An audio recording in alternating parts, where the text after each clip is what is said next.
Before you dive into the calculator problem, I wanted to give you a second look at how stacks can be used to solve problems. Stacks, again, they make sense, but we don't really use stacks that often in everyday life. There's not too many problems where the first thing we deal with is the last thing we received. But there are some interesting examples that throw. So what I did here is I threw together a checkers game. And so the idea behind this is I have a board, and we'll talk about that data structure in a second, where somebody can make a move and somebody else can make a move. And in any automated game, there's often a feature to be able to take back a move, especially in chess and checkers and things like that. So you make a move that is going to give the computer player an advantage. Well, you just take it back and go make another move instead. So the question is, how does that get realized inside of code? And the answer often is stacks. So to implement this game, we need to be able to make moves and take back a move. That's the two things we're being asked to do. And so we have a data structure out there, which is the board, which is simply a multidimensional array. So there's 64 squares here, and so width and height is 8, 64 squares, I store it inside of there. And then I can track my moves using a stack. And so in Java, the stack is built in, and I can track specifically the moves object by customizing that. And so I've imported up here a Java util stack already, and I've set that up. That's what I'm going to track my moves with. So notice here, the stack is not the core data structure. The simple array is what's tracking my game. The stack is one specific purpose. The only purpose of the stack is to track the moves that were made to allow us to roll them back. If I don't have rollback, I don't need the stack. Often data structures are not the core solution to a problem. They might be a solution to one aspect of the problem. There's certainly a data structure for the core of the problem, the core model of the board game in this case, but then we can tweak that in many different ways. So the other important model inside of here is the idea of modeling a move. Now, it'd be easy just to pass in 4 parameters, but by storing this in a object, by creating a class to describe what piece is moving from and to positions, then it allows me to save them and then take them back. So a little bit of complexity, it's not a ton, it just creates this object to store this move, allows a whole lot of flexibility in essentially enabling our rollback mechanism that we're going to provide. So how do we make a move then? Well, the call is going to provide us, and I have some test code I've already written here. It's going to provide us the row and column number of the piece. And we're going to move, for instance, this piece, that's the test case starts with, to this position right here. So it goes from 5, 1 to 4, 0 is the first move that's happening. So what I need to do is I need to update the board. So I'm moving from I'm moving to a position right here. So again, we start with columns. So I say I want to go the to row, starting with rows, m dot to column.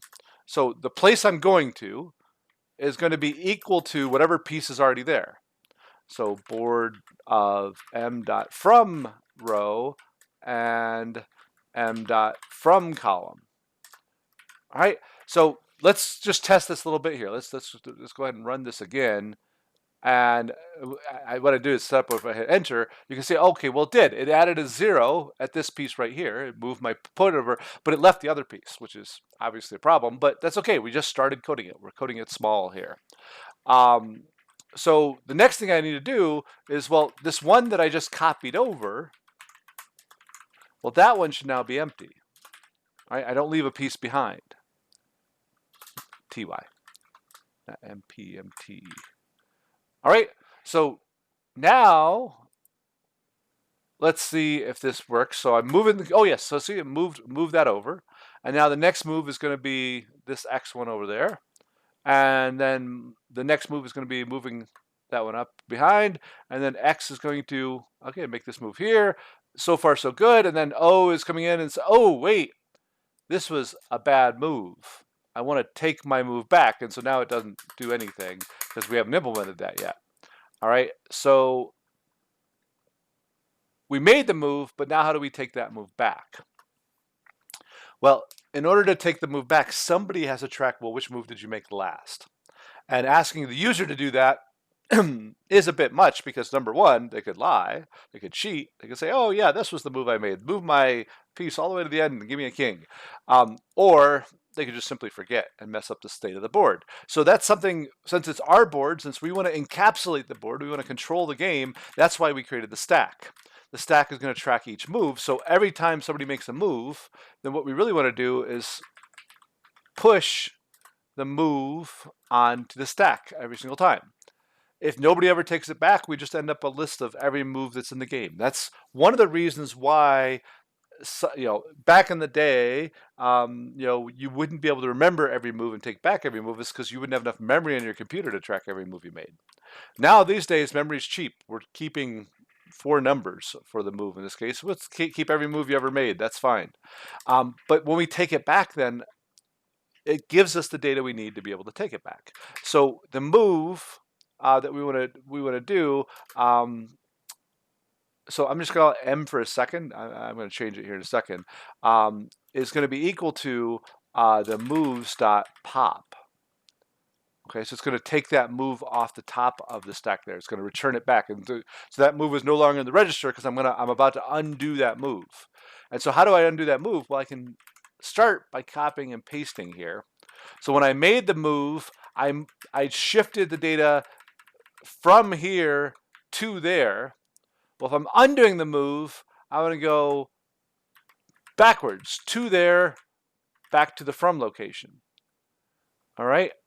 So does that make sense? So I moved from A to B. Now I'm going to move from B back to A.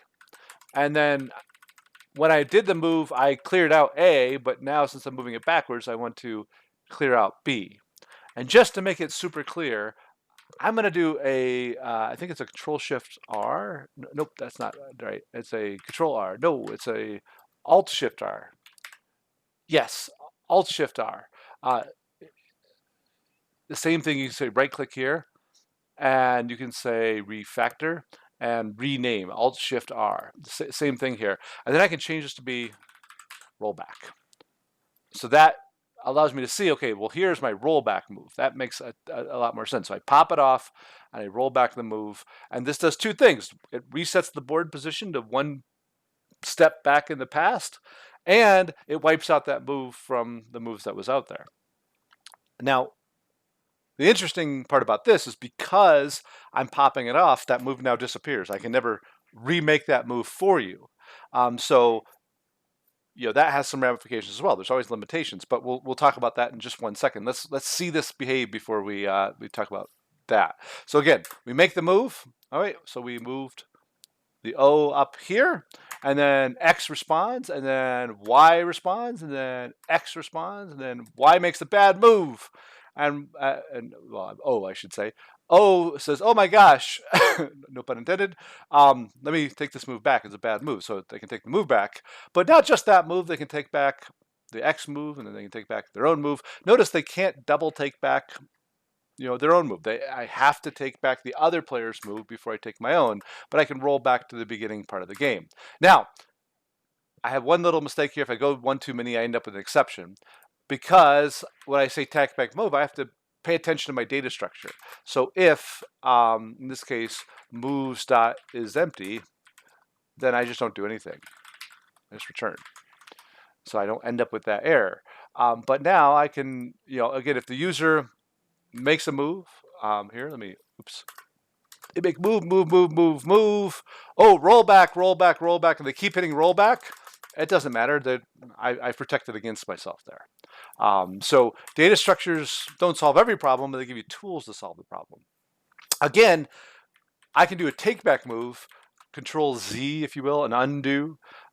This is the same strategy, by the way, that many applications use to allow you to do the undo and redo. So if I make a bunch of moves, I type some code, I change it to bold, I underline it, I delete something, I type some more stuff. Each one of those actions has to be modeled like the move here as something the user does. And when I do an undo, I have to have the behavior to take that move away, to do whatever it's supposed to do when that thing comes back off the stack. Again, this is just one model of that. The calculator does something slightly different, but I pull it off the stack and then I have some behavior I'm expecting to do with it when I'm pulling off the stack. So if I wanted to do a redo, I can't just simply take the move off the stack. I have to put it onto a new data structure. Maybe it's a stack, maybe it's a list, whatever, that is the redo functionality. And what becomes really complicated is I have to decide when those two items are no longer valid. So if I undo 5 moves and I do 10 more moves, I can't redo them anymore. So the redo stack is only valid up until the point of you adding a new move to the undo stack, if you will. I know it's starting to get a little bit complicated and hard to visualize, but that's okay. We don't need to worry about all that now. I just want you to have the idea, not how I undo and redo stacks work. That's not the purpose, but the fact that stacks are a tool by which I can solve many problems. And the logic behind how I use the stack is up to you.